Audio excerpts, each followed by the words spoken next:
Hi everyone, you are here at Raven and Rosebush. My husband is usually the Raven and I'm usually the Rosebush. Thanks for tuning in. I did an unboxing of the Tridevia Tarot deck, and that was a few weeks ago. So I wanted to review this with you so you can see now what I think of it. So if you were curious during the unboxing or you didn't catch that, but you are curious about different decks or specifically this deck, I'll walk you through the pros and cons of the Tridevia deck. As you can see by the box, look how beautiful that is. There's so much gold. It's reflecting. I've got some candlelight here. I've got some incense, and you might even be able to hear some purring. I've got Daniel, my magical cat, literally laying right off to the side here. So he's close enough that you might actually be hearing him purring in the background.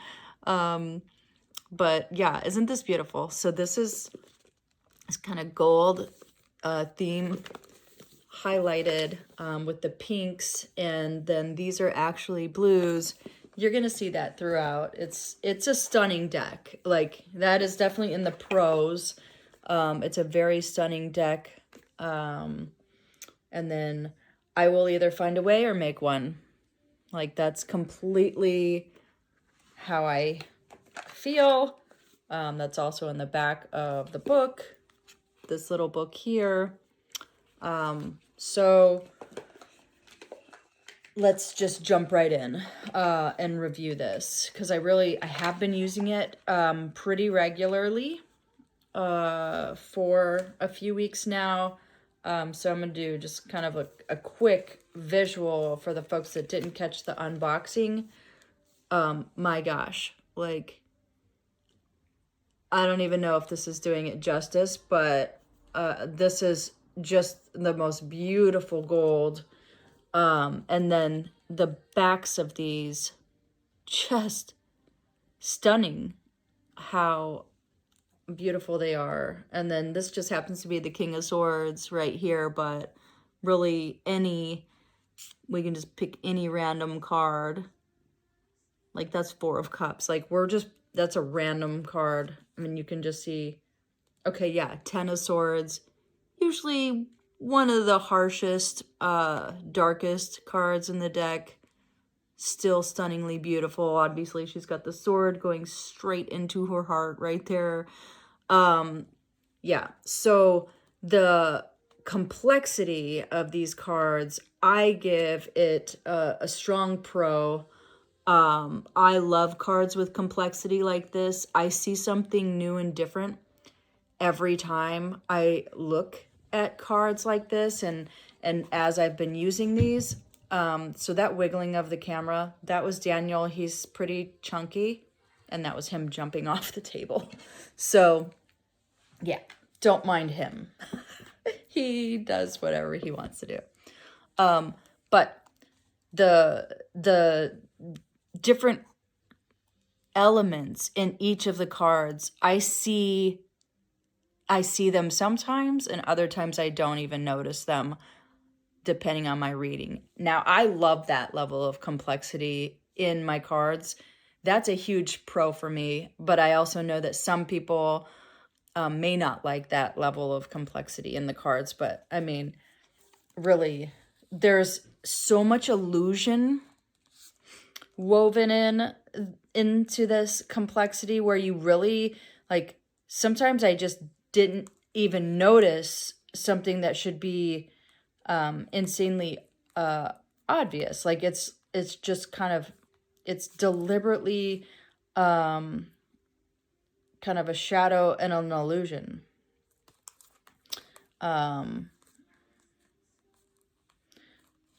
Yeah, I mean, it's just, the more that I look at it, like, here's an interesting example. Queen of Swords. I think I've got the light hitting it correctly, that you can see that the chair is a crescent moon. but you could look at this card 1,000 times, not recognize that, and see the ravens are kind of the on either side of the chair creating that, right? And then how do we view those ravens, right? And then you see the flock of birds here guiding them. There's just so much. That's one card. Like every card has things like that where you're just really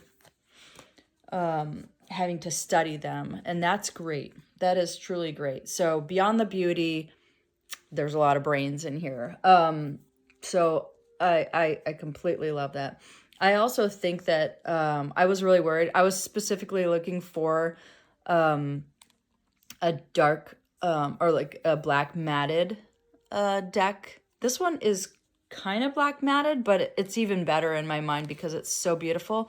But it actually, the black matte, I was thinking would be kind of sticky for shuffling. This is the easiest shuffling deck ever. So if you're somebody who likes to shuffle and like have cards pop out, this is a pretty great deck. It is super slick and easy, like to shuffle, completely easy. I was using Light Seer deck. I mentioned this in the unboxing. If you're not familiar with the Light Seer deck, this is the book for that. And those cards are not even as easy to shuffle as these. And I considered the Light Seer deck like this super high bar that this deck had to meet. And not meet, I guess it's like apple and oranges. They're two very, very different decks, but it definitely was a high bar. So I really like how easy it is to shuffle these. I love the feel of them. They feel silky. And that brings me to the fact that, you know, this is considered a luxury deck. So it's not the most expensive deck I've seen, but it was $50. It was $50. So it is a luxury deck. So I think that money goes into all of these highlights and this beauty, and kind of that silky feeling, but probably a con in my book. And this is just my own personal thing, is it's the same size as a standard deck. And I was hoping that at a luxury price, it might be like a little bit bigger. That's going to be completely personal to you, whether you want that or not, right? Because you might lose the ability to shuffle as easy, right, with bigger decks. I was just kind of looking for two things. I was looking for dark matte, and I was looking for a bigger deck, and I ended up standard size deck, super easy to shuffle, even better than dark matte because it's gorgeous and stunning. But yeah, this was a $50 deck, so it is a luxury deck. So, you know, just a slight con that it was kind of just standard size. The other con is that for a luxury deck, I thought this book was a little anticlimactic. You know, at first I was excited that there's like this scan me option where you can go into the world of Tridevia and download some things and so that's cool. Like, that's a cool element, but the book itself is pretty anticlimactic.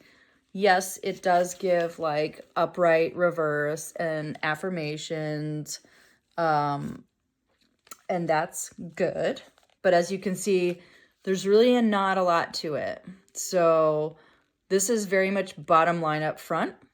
And so I think if you're looking for like just a fast read, like a fast description, this deck works for you.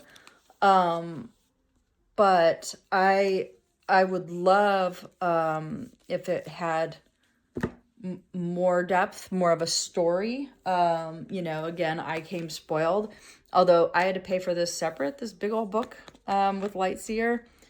it has stories and stories for like for each card.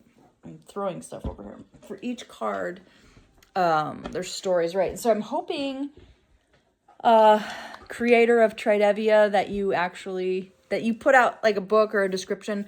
Otherwise, so many people with their decks, if they have something that's pretty light on description, they just buy a complimentary handbook, or do their research online, and that's okay. I do that a lot with combinations when I'm pulling like this and that and the other, and I research it online, what that combination could mean, study it that way anyway. So that's just a little con for me. I'm kind of a fast mover, so in some cases I kind of like just the bottom line up front, but when I have more time, like today happens to be the full moon, it's Beltane, and I like to spend more time and sink into my readings longer, then I want a little bit more meat on the bone. I want a little bit more of a description. So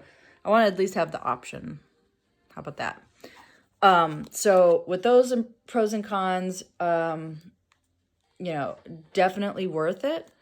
But the biggest value that I've found in this deck is that I'm truly connected to it. So I did the interview right after, like the same night as the unboxing, and the interview tells me a lot.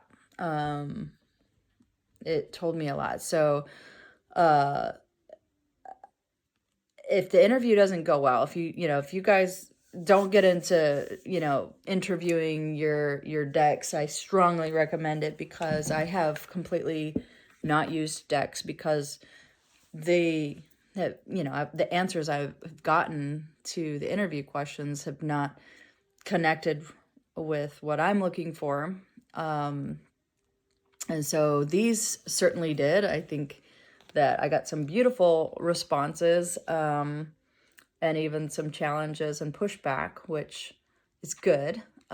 So it's giving me what I need. And so that's the biggest pro for me, is that we're connected. I can see myself using Tridevia for quite some time. So yes, luxury deck, $50.